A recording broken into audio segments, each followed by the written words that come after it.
Ameerika Ühendriikide kindralid paluvad Donald Trumpil lõpetada sõda Iraani vastu, samal ajal kui Iraan avalikustab avalikult oma nõudmiste nimekirja Trumpile. Lihtsalt selleks, et avada Hormuzi väin. Iraan esitas 6 ranget tingimust Hormuzi väina avamiseks.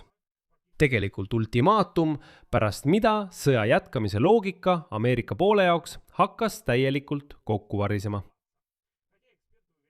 Kuigi eksperdid kinnitavad, et pärast kõiki sõjakuusid on Iraanil siiski piisavalt uraani, et toota 10 tuumalõhkepead.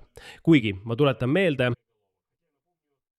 Donald Trumpi sõnul hävitati kogu rikastatud uraan juba 2025 aasta juunis.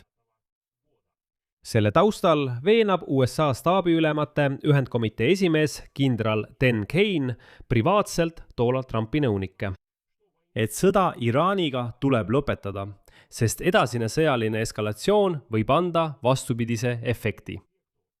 Ja ainult õhurünnakutega ei saavuta presidendi seatud eesmärke.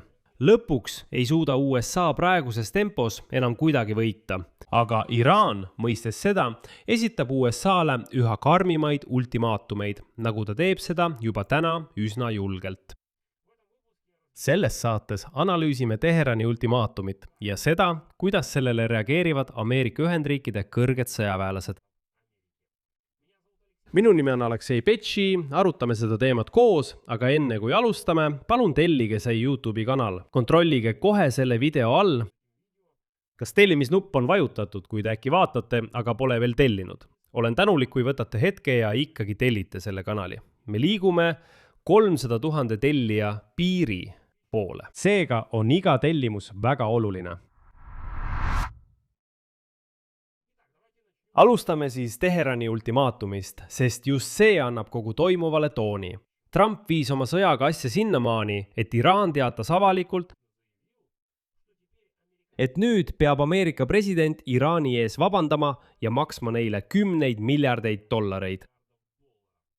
Kas mäletate, kuidas nädal tagasi, just eelmisel laupäeval, Trump ütles, et kohe varsti, natukene veel ja Hormuzi väin on täielikult avatud. A leping, ta ütleb, et see allkirjastatakse lausa homme. Kas mäletate, kuidas Trump väitis, et ta valmistab ette ajaloo kõige võimsamat lööki Iraani vastu, mida maailm pole näinud teisest maailmasõjast saadik. Aga pärast seda otsustas ta siiski mitte sellist lööki anda, sest iraanlased alusid teda läbirääkimisse laua taha istuma ja ikkagi sõlmima kokkuleppe Hormuzi väina avamiseks. See kõlas kõik väga ilusasti.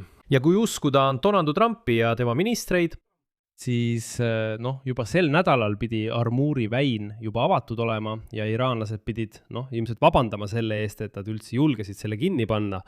Aga nädal möödub ja täna avaldas Iraani kõrgema julgeolekunõukogu sekretär Mohammad Bagher Zalkhadr avalduse tingimustega laevanduse blokeeringu lõpetamiseks Hormuzi väinas.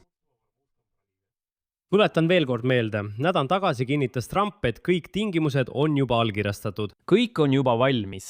Hormuzi väin avatakse homme. Ja Donald Trumpi pooldajad uskusid seda mingil põhjusel ja ütlesid, et kõik, kes räägivad vastupidist, nemad eksivad.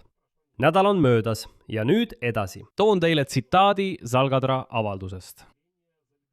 Kuni Ameerika ei paranda oma käitumist, ei avata Hormuzi väina.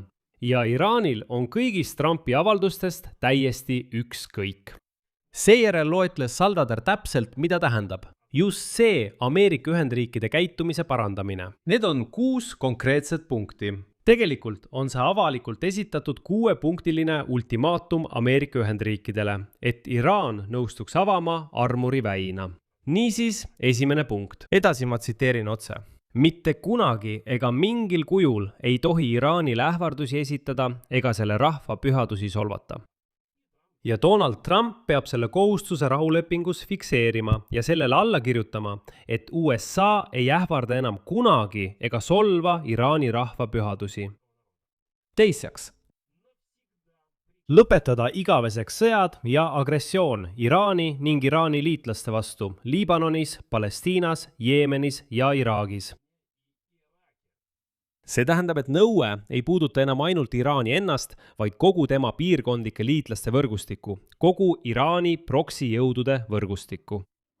Tuletan veel kord meelde, et selle sõjafaasi alguses 28. veebruaril 2026 kinnitas Donald Trump avalikult, et ta saavutab mitte ainult Iraani kapituleerumise, vaid ka kõigi proksijõudude täieliku hävitamise. Ja nüüd ei meenuta Trump seda enam üldse. Kõik on juba unustanud need proksijõud, aga Iraan nõuab nüüd, et te peate need proksijõud säilitama ja lõpetama igasugused sõjategevused nende vastu. Tuletan meelde, kes on proksijõud. Need on Hamas Gaza sektoris, Hezbollah Liibanonis, Hutid Jeemenis ja vastupanu telg Iraagis. Kõik need jõud lubas Trump selle sõja käigus hävitada ja likvideerida. Aga nii ei läinud. 3. Tühistada mereblokaad ja viia Ameerika Ühendriikide relvajõud, merevägi ja õhuvägi Iraani ümbrusest välja. See tähendab, et USA peab likvideerima kõik oma sõjaväebaasid Lähis-Idas. Näiteks Bahreinis, Saudi Araabias, Araabia Ühendemiraatides, Kuveidis. Kõik need sõjaväebaasid peab USA nüüd likvideerima ja lahkuma. Kõik, et neid Lähis-Idas enam ei oleks. 4. Täielikult, ilma igasuguste mahaarvamiste või eranditeta hüvitada Iraanile kahju, mis on tekitatud 2 agressiivse ja pealesunnitud sõjaga. Silmas peetakse praegust sõda ja 2025. aasta 12-päevast sõda. See tähendab Iraan, mõelge lihtsalt, Iraan, kes tegelikult oli purustatud, kellel enam ei ole relvajõude, kes juba Donald Trumpi sõnul on umbes 30 korda kapituleerunud, kes on juba ammu kaotanud, kellel pole üldse midagi. Just see Iraan nõuab Ameerika Ühendriikidelt reaalseid reparatsioone ja kontributsioone. Tuletan meelde, et kontributsioone võivad nõuda ainult sõjas võitjad. See tähendab, et reparatsioonid on hüvitis, aga kontributsioon on võitja nõue, et kaotaja kompenseeriks selle, mida võitja nõuab.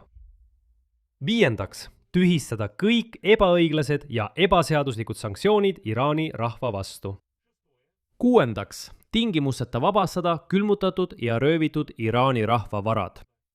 Ja siin rõhutas Salgadr, et need ei ole meelevaldsed nõudmised, vaid tema sõnul on see sõnastus sellest, mida Iraani rahvas hüüdis väljakutel ja tänavatel 160 päeva kestnud katkematu kohalolu jooksul ja lõpetas avalduse äärmiselt karmil seisukohal. Tsitaat. Iraani kõrgeim riikliku julgeoleku nõukogu ei anna kunagi järele ega tagane, ei sõjas ega läbirääkimistel. Ja pöörake tähelepanu nende nõudmiste ulatusele. See ei ole tehniline kokkulepe laevanduse kohta Hormuzi väinas. Ei, see on tingimuste kogum, mis hõlmab Ameerika Ühendriikide sõjaliste jõudude täielikku väljaviimist piirkonnast, finantskompensatsiooni juba ainuüksi sõja enda eest, sanktsioonide tühistamist, kõigi varade vabastamist, kõigi proksijõudude säilitamist piirkonnas. Seejuures, pange tähele, ilma ühegi vastutuleva järeleandmiseta Iraani poolt. Iraan ütleb lihtsalt, okei, pärast seda avan Hormuzi väina, aga hakkan laevadelt läbipääsu eest tasu võtma. Sellise ultimaatumi vastuvõtmine tähendaks USA jaoks sisuliselt sõjalise ja poliitilise kaotuse tunnistamist. Aga ka midagi uut Hormuzi väina blokeeringu lõpetamiseks ei suuda Trump samuti pakkuda. Ja just Iraani ultimaatumite taustal ilmubki tänase teema teine osa. USA sõjalise juhtkonna seisukoht, mis on palju lähemal USA, mitte Iraani kapituleerumisele.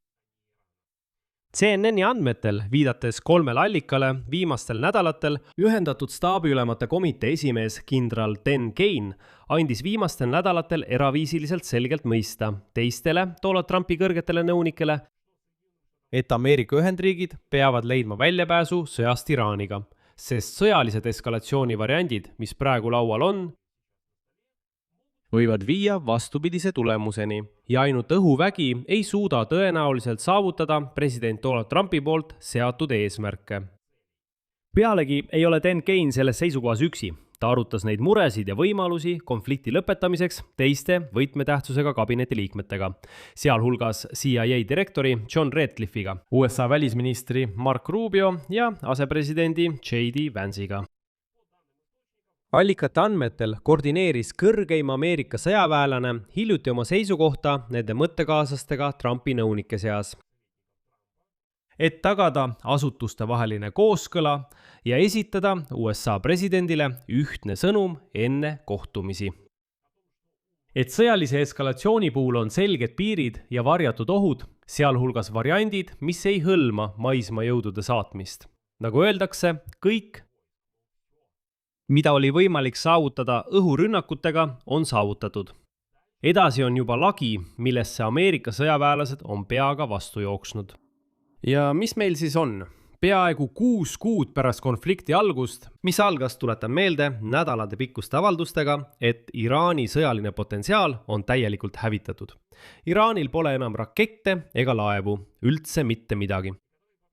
Ja mida siiani määrab Donald Trumpi lubadus mitte lubada Teheranilt tuumarelva saada? On väga kõnekas, et Donald Trumpi kõrgeim kindral Dan Kane väidab privaatselt, et selle sõja lõpetamiseks ei ole enam lihtsat sõjalist lahendust. Kuid mis on huvitav, CNN-i andmetel hoiatasid Dan Kane ja teised sõjaväelised juhid Donald Trumpi juba enne selle sõja algust, et pikaajaline sõjaline kampaania võib mõjutada Ameerika relvavarusid, eriti neid, mis toetavad Iisraeli ja Ukrainat. Ja just sealt tulidki need Trumpi väited, et sõda kestab 4, maksimaalselt 6 nädalat. Kas mäletate, et sõja alguses see nii oli? Aga nüüd, pärast peaaegu 6 kuud lahingutegevust, arvavad USA vanemad sõjaväelased, et laskemoonavarud on ohtlikult madalal tasemel.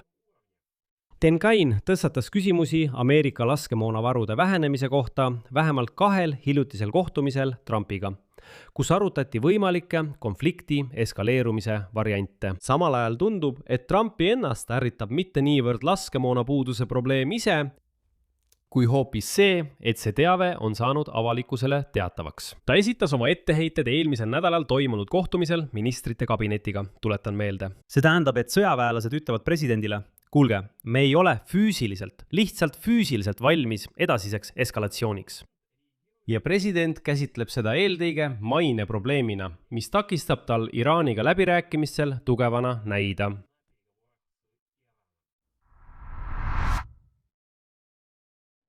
Ja nüüd kõige muret tekitavam hetk, mis seletab, miks USA sõjaväelasel üldse on põhjust öelda, et operatsioon ei saavutanud seatud eesmärki. New York Timesi andmetel nimetas Donald Trump Iraani vastase sõja alustamise peamiseks põhjuseks vajadust võtta Iraanilt võimalus toota tuumarelva. Okei, jätame korrast kõrvale selle, et ta ütles, et Iraan kapituleerub, et režiim kukutatakse, et raketiprogramm hävitatakse, et Iraani proksi jõud hävitatakse ja nii edasi. Unustame selle. Peatume ühel asjal. Trump ütles, peamine eesmärk on võtta Iraanilt võimalus toota tuumarelva. Trump teatas Iraani tuumarajatiste täielikust hävitamisest juba 2025 aasta juunis. Kui Ameerika lennukid heitsid nendele punkripomme liitudes 12-päevase sõjaga, mida Iisrael tol ajal pidas. 2025 aastal, ütles Trump. Iraani tuumarajatised on hävitatud. Kõik meediaväljaanded, kes ütlesid, kuulge, need ei ole hävitatud. Satelliidi andmed näitavad, et need ei ole hävitatud. Trump nimetas kõiki neid meediaväljaandeid libauudisteks. Ta ütles, see ongi libauudis. Vaadake, on möödunud üle aasta, kes siis tegelikult oli libauudis. Trump või need meediaväljaanded, keda ta nii nimetas. Ametnike ja ekspertide sõnul, kuigi konflikt on kestnud juba üle 5 kuu, siis isegi kui see aeglustas Iraani tuumaprogrammi elluviimist, ei suutnud see sellele lõppu teha. Hoolimata 3 peamise tuumarajatise pommitamisest eelmisel ja käesoleval aastal, IAEA inspektorite andmetel on Teheran näiliselt säilitanud oma kõrgelt rikastatud uraanivarud, mis on piisavad kuni 10 tuumapommi kiireks valmistamiseks. See tähendab, et Donald Trumpi maksimaalse surve poliitika ei hävitanud ega ilmselt ei suuda hävitada Iraani tuumarelva potentsiaali. Ja Trumpi katse peatada katastroofiline sõda ning naasta uue tuumaprogrammi läbirääkimiste juurde kinnitab seda tema jaoks. Ja siin tuginen Euroopa Välissuhete Nõukogu Iraani tuumaprogrammi seire aruandele. Selle aruande järeldus on lihtne. Iraani potentsiaal on suurel määral endiselt alles. Selle seire andmetel said Isfahani lähedal asuvas maa-aluses kompleksis 2 uraani rikastamise tehast pommitamisse tagajärjel tugevalt kahjustada. Kuid uraanivarud ise näivad siiski olevat endiselt seal. veebruaris enne praeguse sõja algust IAEA hindas neid varusid Isfahanis umbes 440 kilogrammile, 60% ulatuses rikastatud uraanile. Sellest piisab, et mõne nädalaga valmistada 10 tuumapommi. USA luure otsustas märtsis, et pärast pommitamisi võivad iraanlased nende varudeni jõuda, kuigi ainult väga kitsast läbipääsu mööda, mis on ameeriklaste järelevalve all.